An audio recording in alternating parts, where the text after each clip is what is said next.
Bienvenue dans notre discussion. Aujourd'hui, on se penche sur une question qui agite pas mal le paysage politique et social français.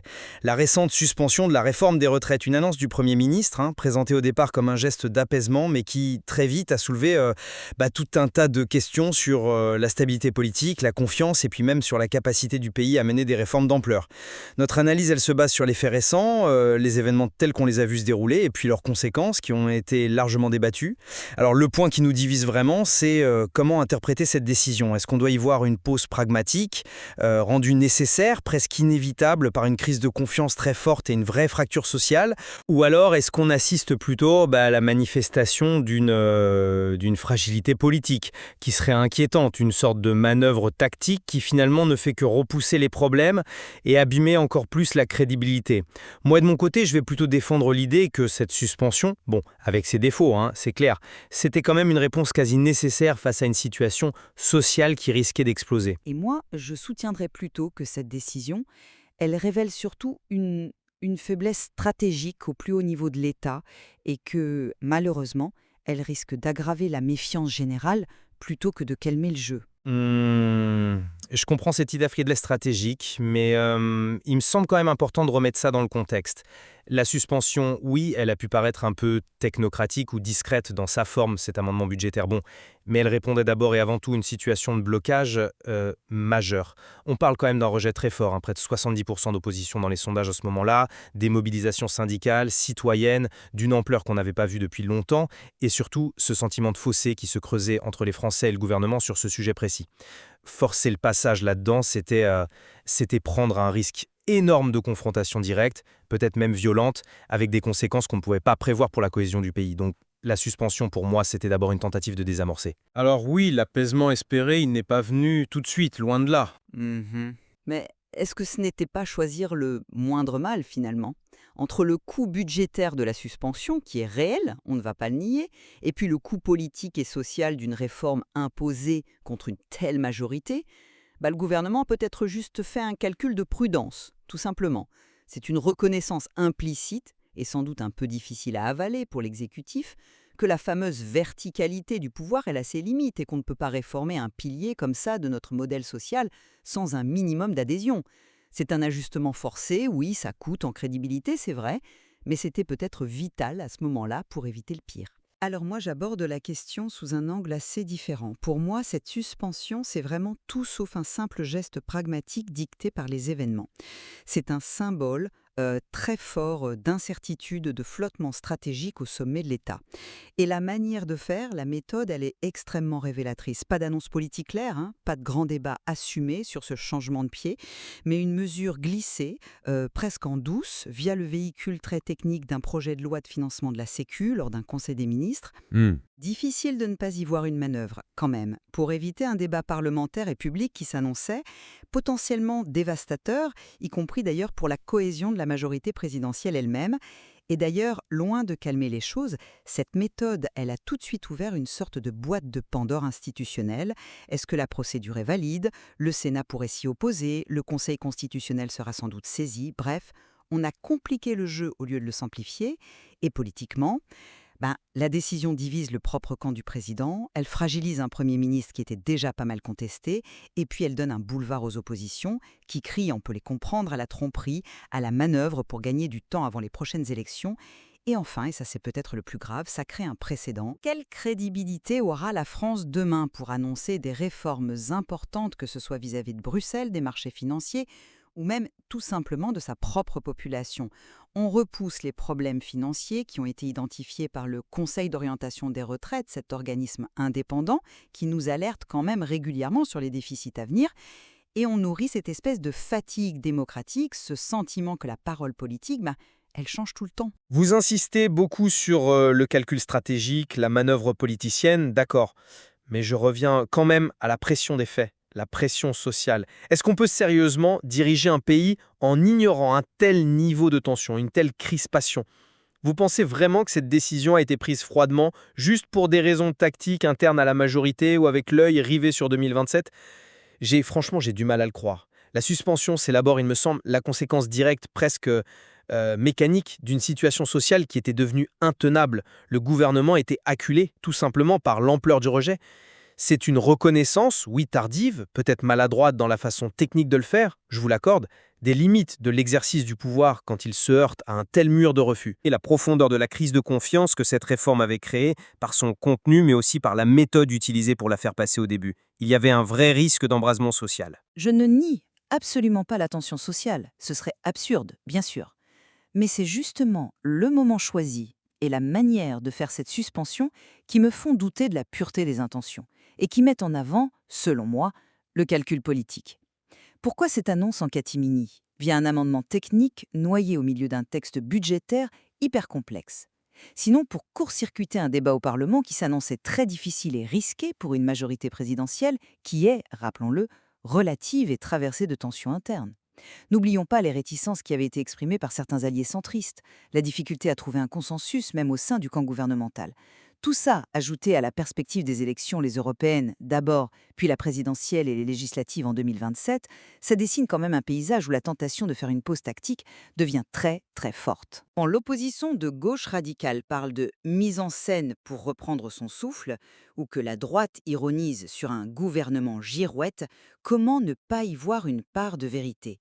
Il s'agit bien, à mon sens, d'une gestion à très court terme, guidée par des considérations de survie politique immédiate, d'un problème qui, lui, est structurel et de long terme.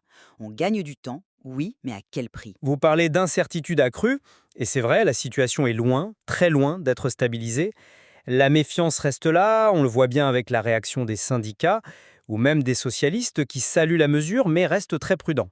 L'apaisement, il n'est pas vraiment là. Mais est-ce qu'on ne doit pas aussi regarder ce que cette suspension a peut-être permis d'éviter? Une confrontation directe qui aurait pu mal tourner, une paralysie complète du pays avec des grèves dures, en appuyant sur le bouton pause, même si la manière est critiquable, le gouvernement a peut-être empêché une fracture encore plus grave, potentiellement irréparable, dans la société française. Cette suspension, d'accord, elle ne règle rien sur le fond, mais elle ouvre peut-être une toute petite fenêtre d'opportunité.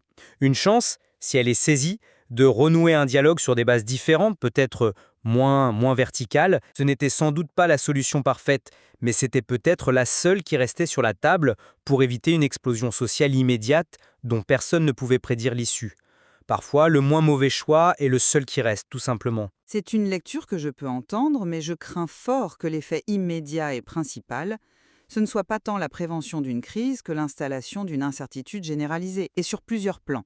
Institutionnellement d'abord. Comme je le disais, la validité juridique de cette suspension par un amendement technique, c'est loin d'être gagné. Le parcours législatif et constitutionnel qui s'annonce est plein d'obstacles, ce qui crée une instabilité juridique. Politiquement ensuite, la décision a clairement créé des remous dans la majorité, elle a donné du grain à moudre à toutes les oppositions qui dénoncent la méthode et restent plus mobilisées que jamais. L'unité nationale, elle n'en sort pas renforcée, c'est moins qu'on puisse dire. Économiquement, quelle image on renvoie à nos partenaires européens, à la Commission à Bruxelles qui regarde nos déficits de prêt, aux agences de notation, aux investisseurs? L'image d'une politique économique un peu erratique, susceptible de changer de cap au premier coup de vent. Ça nuit à l'attractivité et à la crédibilité du pays. Et socialement, loin d'apaiser durablement, cette volte-face a surtout semé la confusion, la lassitude, peut-être même un certain cynisme. Le citoyen ordinaire se demande « Mais enfin, si cette réforme était si nécessaire hier, pourquoi on la suspend aujourd'hui? Est-ce que la parole politique a encore un sens ?» Cette incohérence perçue, elle est dévastatrice pour la confiance. Donc, pour moi, l'instabilité a plutôt été accrue, pas réduite. J'admets que l'argument de l'érosion de la crédibilité, il est fort. Cette décision a un coût, oui, c'est certain. Essayer de déguiser un recul en pause ou en ajustement technique, ça ne trompe pas grand monde. Et ça renforce cette image d'un pouvoir qui hésite. C'est un coup dur pour la capacité de l'exécutif à tenir un cap réformateur. Toutefois, est-ce qu'on ne peut pas envisager une autre lecture? Et si cet acte de suspendre, justement parce qu'il est coûteux, difficile, était interprété non pas comme une simple hésitation, mais comme une reconnaissance, implicite et obtenue sous la contrainte, d'accord qu'une erreur d'approche a été commise? Si c'était suivi, et là c'est un grand si, par une vraie phase d'écoute, de concertation plus large, est-ce que ça ne pourrait pas être un premier pas pour reconstruire un lien de confiance qui a été très abîmé? Ça pourrait répondre même de façon maladroite à cette forte demande de participation citoyenne, à ce besoin d'être entendu avant que les décisions décision soit prise. Reconnaître qu'on s'est peut-être trompé de méthode ou qu'on a sous-estimé l'opposition, ça pourrait être, paradoxalement, le début d'un apprentissage démocratique collectif, une opportunité à saisir malgré tout. Je suis désolée, mais j'ai vraiment du mal à partager cet optimisme, même conditionnel. Mon analyse, c'est que l'effet perçu par la majorité des gens, c'est bien l'inverse. Cette suspension n'est pas vue comme un acte d'humilité ou une ouverture, mais comme une preuve de plus d'un pilotage à vue, d'une hésitation permanente, comme le disait un éditorialiste. On a le sentiment d'un pouvoir qui cède sous la pression, non par sagesse mais par faiblesse ou par calcul. Loin de reconstruire la confiance, ça risque plutôt d'alimenter la désaffection civique, ce sentiment que la politique n'est qu'un théâtre d'ombre et d'ambiguïté, où les décisions importantes ne viennent plus d'une vision claire et assumée, mais d'arrangements tactiques de dernière minute. La perte de lisibilité de l'action publique est énorme, et quand nos partenaires européens, comme vous le disiez, s'inquiètent ouvertement de l'inconstance politique française, ce n'est pas juste une phrase en l'air, ça traduit une perception extérieure d'un pays qui a du mal à définir et à tenir un cap sur des réformes jugées nécessaires, ce qui affaiblit sa position et son influence. L'érosion de la confiance, à l'intérieur comme à l'extérieur, me semble malheureusement s'accélérer. Parlons maintenant du problème de fond, l'équilibre financier de notre système de retraite. Vous avez raison, la suspension ne règle rien là-dessus, elle ne fait que repousser le problème. Mais comment imaginer pouvoir discuter sereinement de sujets aussi complexes, aussi sensibles? Ça touche au pacte entre les générations, à la justice sociale, à l'avenir même de notre modèle de protection, dans le climat de défiance et de confrontation extrême qu'on connaissait. N'était-il pas indispensable de faire baisser la fièvre d'abord? D'essayer de réduire cette fracture sociale énorme qui empêchait toute discussion un peu rationnelle? Cette pause, même si elle peut ressembler à une forme d'évitement sur le fond, c'était peut-être le passage obligé pour espérer pouvoir, un jour, remettre le sujet sur la table dans des conditions plus calmes. Un débat constructif sur des enjeux aussi fondamentaux, ça demande un minimum de confiance et de sérénité collective. Sans ce calme relatif, toute tentative de réforme structurelle est vouée soit à l'échec, soit à la confrontation. Il fallait peut-être traiter l'urgence sociale avant de pouvoir s'attaquer au structurel financier. C'est précisément là que se trouve le cœur de mon désaccord et de mon inquiétude.